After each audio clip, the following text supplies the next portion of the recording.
Yesu nashimwe kandi mu kiganiro cya Roswar Imana ishimwe ko wongeye kuduha umwanya mwiza. Mbere yuko dutangira kumva ijambo ry'Imana, reka dutangire dusenga. Turagushimiye Imana nziza, tugushimiye ko duhaye undi mwanya, tugushimiye kubana natwe. Dusengeye kano kanya gato tugiye kuganira ijambo ryawe, kabe kanya keza, kanya kejejwe, kugira ngo manje tuvuga byose bibe byejejwe kandi bibe bifasha abantu benshi ukunda no kukwegera ku bwa Yesu Kristo umwami wacu. Amen. Haleluya. Nizere ko mwagize umunsi mwiza, mwagize akazi keza, Uwiteka nashimwe. Ijambo tugiye kuganira riri mu Bakolosayi ibice 2 murongo wa 8. Urwandiko Paulo yandikiye itorero ry'Abakolosayi ibice 2 murongo wa 8. Dusome mu izina rya Yesu. Haranditse ngo mwirinde hatagira umuntu ubanyagisha ubwenge bw'abantu n'ibihendo by'ubusa bikurikiza imihango y'abantu iyo bahawe na basekuruzaho akarande, kandi bigakurikiza imigenzereze ya mbere y'iby'isi bidakurikiza Kristo. Nyamara muri mwe niho hari kuzura k'Imana kose mu buryo bw'umubiri, kandi mwuzuriye muri we ari we mutwe w'ubutware bwose n'ubushobozi bwose. Amen. Ndongera nsubiremo nanone murongo wa 8. Mwirinde hatagira umuntu ubanyagisha ubwenge bw'abantu n'ibihendo by'ubusa bikurikiza imihango y'abantu iyo bahawe na basekuruzaho akarande, kandi bigakurikiza imigenzereze ya mbere y'iby'isi bidakurikiza Kristo. Nyamara muri mwe niho hari kuzura k'Imana kose mu buryo bw'umubiri, kandi mwuzuriye muri we ari we mutwe w'ubutware bwose n'ubushobozi bwose. Amen. Imana yacu nishimwe. Muri ijambo tugiye kuganira, Paulo yandikiye itorero ry'Abakolosayi yamababwira ngo mwirinde hatagira ubanyagisha ubwenge bw'abantu. Uyu munsi ndashaka kuvuga ijambo bita kunyaga. Ese uburyo bwo kunyaga yashaka kuvuga iki? Kwari ukufata abantu ukabafata bakuye mu bwami bumwe ukabajyana mu bwami bundi, cyangwa ni uburyo bw'umwuka, kunyagwa mu buryo bw'umwuka? Imana yacu nidutabara cyane. Ababwira ngo mwirinde hatagira ubanyaga, abanyagisha ubwenge bw'abantu. Rya mwibuke muri kiriya gihe hari hariho kora filosofike nyinshi, hari hariho amateori menshi. Hari ayigishwaga yaba Socrate, yaba Plato, yaba Aristote n'izindi filosofi nyinshi, z'abastéociens n'abandi bantu benshi, abepicurien n'abandi. Ni igihe zarimo zigenda zaguka cyane, yaba ni mu Burayi ndetse no muri Aziya. Imana yacu nishimwe. Harimo rero inyinshi zigiye zishingiye no kuyoboka Imana cyangwa se no gukunda Imana, ariko zimwe ari imana z'abantu cyangwa se ari imana abantu barema. Noneho hakaba hari ubutumwa bwiza Paulo narimo yamamaza muri ako gace. Ahabwiye ati rero mwirinde cyane hatagira ubatwara imyemerere yanyu, mwirinde hatagira ubanyagisha ubwenge bw'abantu akabakura kuri Kristo, kandi ari wo kuzura umwuzuro wose ari buturuka. Imana yacu nishimwe. Ndashaka kubabwira ngo natwe nubwo ubutumwa buje nyuma y'imyaka irenga 2000, ndashaka kuvuga ngo natwe turagomba kwirinda, kuko turi muri generation none y'ubundi bwenge bwinshi, ubwenge bukorano, aho twita AI, ndetse n'ubundi bwenge bw'abantu kuko bwaragwiriye. Uwiteka nahimbazwe. Umuntu ndashaka kubwira ngo nawe urinde kwizera kwawe hatagira ukunyaga. Urinde kwizera kwawe. Umuntu akibaza ngo ni gute wowe warinda kwizera kwawe? Ni gute urinda ibyo wizeye? Ndashaka kuvuga ngo ikintu cya mbere nuko mu kurinda kwizera kwawe ugomba gusoma Bibiliya, gukunda Bibiliya, kuko Bibiliya niyo muyoboro, nibwo bumenyi Kristo yadusigiye, Uwiteka yaduhaye, kugira ngo usoma abaganira na Data. Imana yacu nishi usoma abe yumva ari kumwe nawe, ari yumva yomatanya nawe, ari kumwe mu buryo bw'umwuka. Uwiteka nashimwe. Rero narimo nibaza, ndimo ntegura cyo gisho ndavuga ariko rwose ni gute umuntu atayobywa n'ubwenge bw'abantu. sanga biragoye, kuko kugira ngo utayobywa ni uko uba ufite ubundi bwenge. Ubwo rero biravuze ngo niba udashaka kuyobywa n'ubwenge bw'abantu, biragusaba ko ufite ubundi bwenge.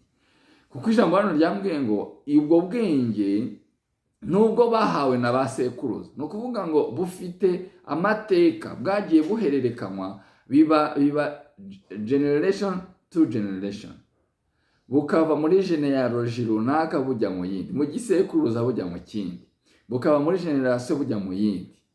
Ubwo bwenge rero ni ubwenge kubuhunga bigoye iyo nawe uturuka muri iyo generation cyangwa se muri iyo genealogy n'urwo ruhererekane rw'amasano. Uyu munsi dufite rero ubundi bwenge tugenda duhererekanya, bushobora kuba ari ubwenge runaka, ntabwo wenda bwose nabuvuga, ariko wareba ugasanga ni ubwenge bwamamaza abantu aho kwamamaza Kristo. Umunsi ndashaka kukubwira ngo nawe utangire ukora analize yawe, kuko navuze ngo kugira ngo utayobywa ni uko uba ufite ubundi bwenge, kandi ubwenge burimo hano. Niyo mpamvu byabwiye ngo nitumenya ngo ukuri niko kuzatubatura. Uwiteka nashimwe. Umuntu udafite ukuri, ikintu cyose yumvise kiba ari ukuri, ariko ntabwo habaho ukuri kwinshi, habaho ukuri kumwe. Niyo mpamvu ukuri ni Kristo. Uwiteka nashimwe. Dushaka kureminga ko tuvuga Kristo, ariko wabireba ugasanga ntabwo ariyo tuvuga, kuko yavuze ngo abamvuga muzamenyera ku mbuto zabo. Uyu munsi urimo urera mbuto ki? Uyu munsi ufite kwizera ki? Uyu munsi ugaragara gute? Uwiteka nahimbazwe. Avuga rero mwirinde atagira ubanyagisha ubwenge bw'abantu. Nanjye ndabwira rero mwebwe itorero ngo nawe mwirinde, mumenye ukuri, musome ijambo, murikunde, muripangire umwanya wo kuryumva. Uwiteka azaba umugisha cyane. Nuko kuri uwo murongo wa 8 yababwira ngo mwirinde atagira umuntu ubanyagisha ubwenge bw'abantu n'ibihendo by'ubusa bikurikiza imihango y'abantu. Ibihendo by'ubusa, bene data, ntihagire umuntu ugira ibihendo abatwarisha kugira ngo abanyage umunezero, abanyage ubuntu mwahawe na Kristo Yesu. Uwiteka nashimwe. Kandi bibagakurikiza imigenzereze ya mbere y'iby'isi bidakurikiza Kristo. Nyamara muri we niho hari kuzura k'Imana kose mu buryo bw'umubiri. Muri we, muri Kristo Yesu, harimo kuzura k'Imana kose, kandi mwuzure muri we ari we mutwe w'ubutware bwose n'ubushobozi bwose. Ijambo riraryoshye cyane, ariko ntabwo nzi niba muryumvise, kuko umaze kumenya ko muri we harimo kuzura ku bintu byose, cyane iby'agakiza, wamenya gukura amaso ku bintu ukayaha kuri Kristo. Wamenya gukura amaso ku bantu aba ari bo bose, aboroheje, wakura amaso ku mushumba, wakura amaso kuri kateshiste, wakura amaso kuri perezida wa korali, wakura amaso ku munyamasengesho, wakura amaso kuri papa, wakura amaso ku batagatifu, wakura amaso ku bakomeye bose, ukayerekeza kuri Kristo. Ibyo kubivuga rero biteye ubwoba, kuko ubu urimo ubwira abantu ngo mukure amaso ku babari imbere, ahubwo muyahange Kristo, kandi abantu nabo bashaka ko uyabahanga. Icyo nicyo gikomeye cyane. Abantu barashaka ko ubahanga amaso, noneho ukaza kureba Kristo nyuma. Ariko n'abantu bake bakubwira ngo dukureho amaso uyabanze kuri Kristo, natuze kutugarukaho nyuma, cyangwa se ntutugarukeho. Biragoye cyane, kuko uwo muntu ashaka kugira ngo ntabwo ushaka ko bamukurikira, ariko si cyo gisobanuro kirimo hano. Kuvuga ngo Kristo ni wo mwuzuro, kandi nta muntu ukugeza kuri Kristo, ahubwo Kristo wowe uvugana nawe, nta muntu urimo hagati. Wowe na Kristo Yesu nta muntu uba hagati.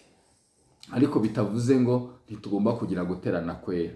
Tugira guterana kwera, ijambo ngo uko iminsi ikomeza kubasatira, twongere guterana kwera, twongere kujya aho abantu abera bateraniye. Tubikore kenshi mu buryo bwose, tubikore.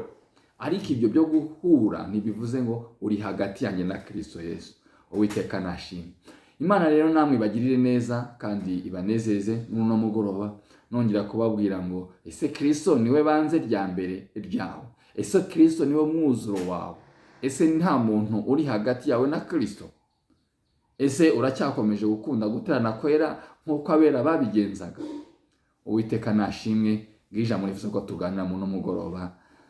Imana ibahe umugisha kandi mutwihanganire, tumaze iminsi tudatanga roswa kubera impamvu harimo iz'akazi ndetse n'igiterane tumazemo iminsi, ariko nizere ko mukomeje kugubwa neza na Romate mugezwaho na Kayiranga Theogene. Imana ibahe umugisha, amen. Kadusenge.